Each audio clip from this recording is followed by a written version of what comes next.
Welcome back to the Worldview Minute. I'm Pastor Levi Secord. As we look at the Christian worldview, we started with creation, and now we're going to do some overlapping here as we talk about the doctrine of God. Because as we talked about before, the idea of origins really does matter. Where you begin determines where you will end up. And the question before us here is, why is there something instead of nothing? What is the origin or the source of everything that exists? And we're going to ask this question because if your answer to that question cannot provide a foundation and a rational explanation for how you live your life, how I live my life, the things we experience in this world as human beings, if your starting point can't explain that, if your worldview can't explain that, then you need to find a new worldview. Because there really are only a handful of options as we look at this question. Why is there something instead of nothing? Why is everything the way that it is in this universe? Let me give you a trite, childish example, as it were, when a kid asks their parents, where do babies come from? And you have that old myth that storks bring babies. It's the stork that delivers the babies. Of course, as adults, we chuckle at this. It's nonsense. It doesn't make any sense because a stork showing up on your doorstep or dropping a baby in your crib can't explain the wonder of that person in the crib. It can't actually explain what is going to come out of that child as he grows and he develops and he thinks and he rationalizes. It's an absurdity. But so many of our origin theories today are just as absurd.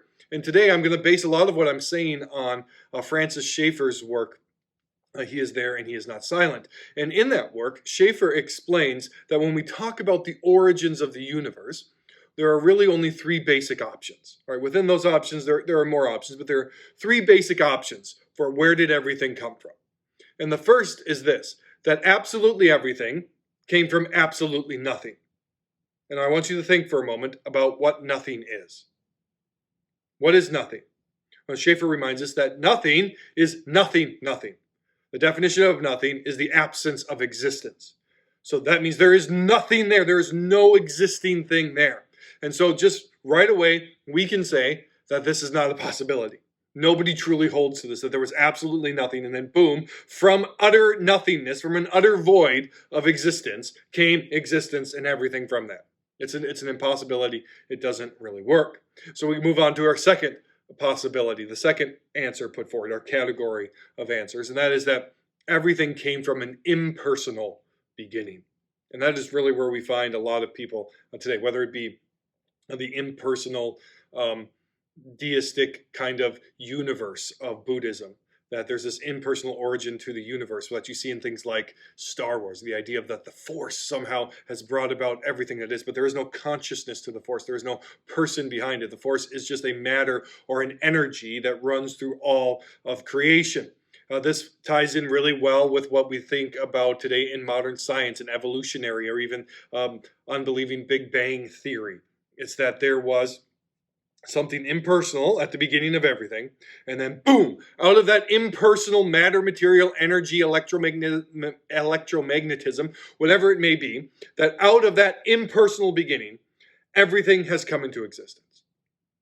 Out of that impersonal origin, we then now have things like love and consciousness there and awareness. There's unawareness at the beginning. Now through humans, somehow we are conscious and aware that there is a free will that comes about somehow. There's this illogical leap of faith that somehow now we have things that are personal from the impersonal, aware from the unaware, conscious from the unconscious, free will from that which is, again, impersonal. How do all of these things come about? Well, you either have to take a massive illogical leap of faith. Well, we don't know. It doesn't make any sense, but we know that these things exist. Or we can be honest about it, as more psychologists, philosophers, and scientists are becoming, and say, well, those things don't actually exist. Love doesn't really exist.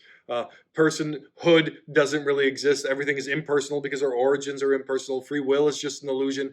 But none of those things exist. Let me give you some quotes here from scientists, psychologists, and philosophers here that embrace this impersonal origin of the universe. Francis Crick, famous scientist who helped discover DNA, he said this: your joys and your sorrows, your memories and your ambitions, your sense of identity in free will are in fact no more than the behavior of a vast assembly of nerve cells and their associated molecules. You're nothing but a pack of neurons. Because everything that you have can be explained biologically. You're a biochemical machine. All of these things are just illusions. They don't really exist. The Cambridge psychologist Nicholas Humphrey gets this a little more drawn out for us. He says, our starting assumption as scientists ought to be that on some level, consciousness has to be an illusion. The reason is obvious. If nothing in the physical world can have the features that consciousness seems to have, then consciousness cannot exist. So consciousness, that includes free will, being aware, being able to rationally think and choose. All of those things are an illusion. Why? Because in the natural world, we can't find those things.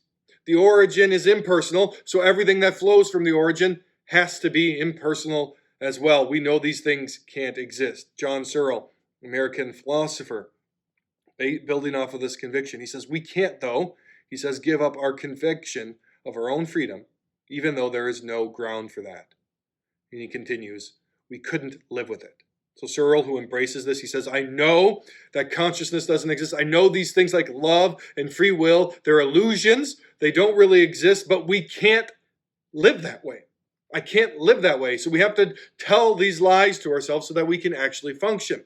And this is just really a fancy way of saying that despite all of the evidence staring you and me in the face, we are going to toss that aside because we have committed ourselves to an impersonal origin, that there is no God.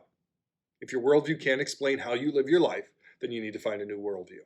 That's the argument we are making here today. So that then leads us to the third category. All right, so the first two categories, first one's impossible, everything came from nothing. Second one, everything came from the impersonal, can't explain humanity. It can't explain life, love, consciousness, personhood. It can't explain who we are and how we live in the universal human experience. So that leads us to the third option, that everything came from a personal beginning. That everything that exists has come from a personal beginning. And this camp can be divided into two separate camps. You have a limited personal beginning or an infinite personal beginning, as Schaeffer explains. The limited personal beginning means that there is some limited person who somehow created everything. Now, this really isn't a solution because where did that limited person come from? If he's not eternal, then he had a beginning. And so you're just pushing the step back one more. So that leaves us with one final answer. And that is that everything was created by an infinite personal person. An infinite personal God, as the Christian God lays it out. So you have at the beginning of all things, when we look at origins and trying to lay a foundation for how do we make sense of life? How do we live as humans? Without saying, well, this is an illogical leap of faith, or this is an illusion or a trick of evolution that we think that we have freedom, but we're really just operating on instincts. We're really just biochemical machines, as much of modern psychology and science would have us believe. Or love really does exist because God is love. Personhood really does exist because there's an infinite personal God of the high order of the Trinity who made everything. Consciousness really exists because there's a conscious person behind the creation of the universe, so that we have an origin that provides the necessary foundation for how we live our life. So where we begin is of utmost importance. We're going to unpack that more as we look at the Christian God, who is infinite, eternal, infinite in all of his glory, and personal, Father, Son, and Holy Spirit. So continue on with us here as we go throughout bringing all of Christ to all of life in the Worldview Minute. I encourage you to like, subscribe, and share this video as we do just that. Bring all of Christ to all of life for his glory.